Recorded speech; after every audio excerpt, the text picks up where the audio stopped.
what we're collectively experiencing on our planet is the consequences of climate change increasing in rapidity, speed, and force. And it is a wake-up call. It's one that all of us are very familiar with. But it is one that will be an ever louder wake-up call for everyone else also. And one for which Future is built for, in terms of really supplying what these changes will need, particularly in terms of absorbing population. But I'm glad to start actually with this moment of kind of facing reality and the consequences of the situation that we're in, because the consequences are coming far faster than we expect, and that anyone is prepared for. And that is reflecting itself in our work. And what do I mean by that? What I mean by that is, for example, where we are right now. We've just spent the last 5 days in an intensive retreat with a group of 40 people from around the United Kingdom and some further afar from Europe, all looking at this profound and deep question of what does it actually mean to be regenerative. And one thing that I find is really beautiful in that is that all of us in this group, we're all very much aligned around the aspect that regeneration is in and of itself new territory, and by that definition, a journey, an emergence, something that we do not yet know, but we are reaching into and stepping with bravery and courage into.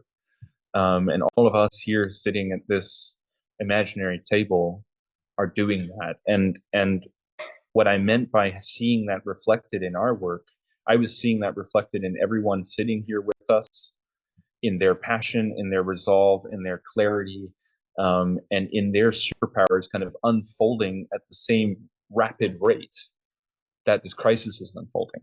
So as the crisis increases in its loudness and its screeching and so forth, there's another thing happening that we are all a part of that is also getting louder and louder. And that speed is something that as a team will be an incredible thing to navigate and to manage, while maintaining that sense of zen and really maintaining our position at the eye of the storm, which is Future's position also, right? Because of what we're doing, we have that privilege. And that will mean also that there will be many, many things in the future that we will face that in a conventional scenario would not be possible. I'm thinking about timelines, for example, permitting and so forth. And yet somehow space will open that we can move through. So all of our expectations around timelines and that things have to take a certain amount of time because that's how it's been in the past, all of that's out the window. It's all out the window.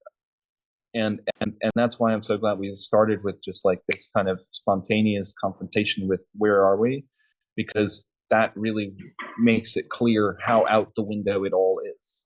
Like we really are in new territory. But to kind of bring that back down into our personal experience for a moment, I'm so glad to have the privilege to spend time with such individuals over these past days.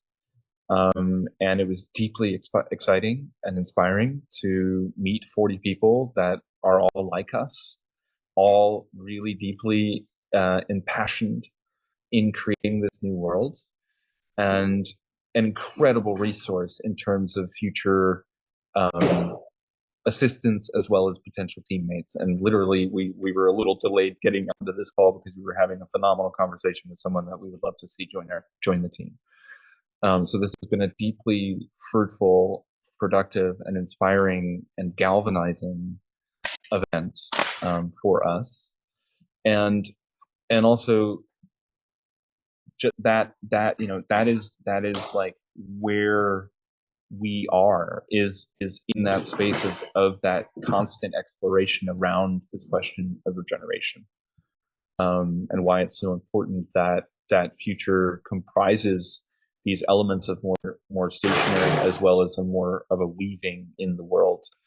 And we were just speaking with that potential new teammate of how important it is that future, of course, on the one hand, is developing a massive physical capacity, and equally, it's developing a whole world of a story.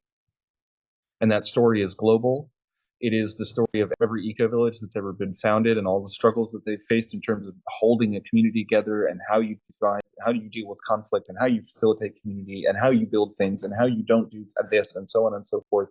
This is a whole world that we are collectively together bringing forward.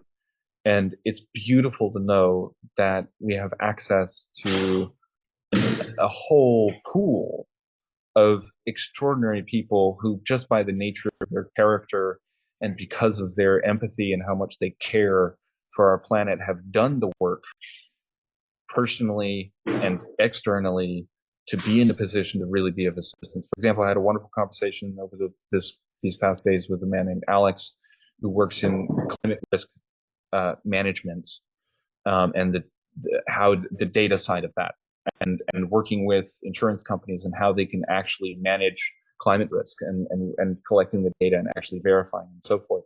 That is someone that is a phenomenal resource for what we need to do, particularly in the context of the feasibility studies around situating the factory, for example. That actually factoring in the real climate risk and all of those factors is essential. So yeah, we've been deeply enriched by this experience, and can't wait to, as these new members of our team do come online, to introduce you and have the family grow. Yeah, so I guess that's our update, but please add anything that. Yeah, so sorry that I just was running around. We had a power issue, so thank you. Yeah, no problem. Yeah, a very common thread. I mean, we're in a co-living community here. This is they have a summer retreat portion of the year, and then they have a winter co-living experience. And many of the people who were here are very interested in co-living and community building, and it's one of the reasons why this is very attractive to them. And actually, there were quite a few people who their dream is to build regenerative communities and co-living communities. And this dream, I mean, it's people from all different, they have ideas. Some of them want to go do it in the jungle. Some of them want to go do it in, all over. But this desire to build community is so strong right now, and to build co-living experiences. And the people are ripe and ready. They're ready. And what was beautiful, we got to hear everyone's projects, and that was part of the experiences, hearing everyone's projects so that we can understand how to cross-pollinate and how to help each other and support each other. And after hearing everyone's projects, we were one of the last to share. And it was like, what we're doing is for you, right? Like we're building the infrastructure for you, for these new communities. Like this is, and it was, it felt like such a privilege to be able to say that, and to know that all the people are showing up, raising their hands for all of the pieces of all of this entire vision, well beyond like our little bit here, but like all the work is going on.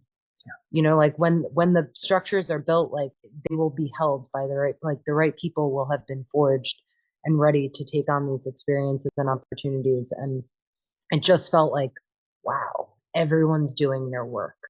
The same way it feels being on these calls, like, wow, everyone's doing their work.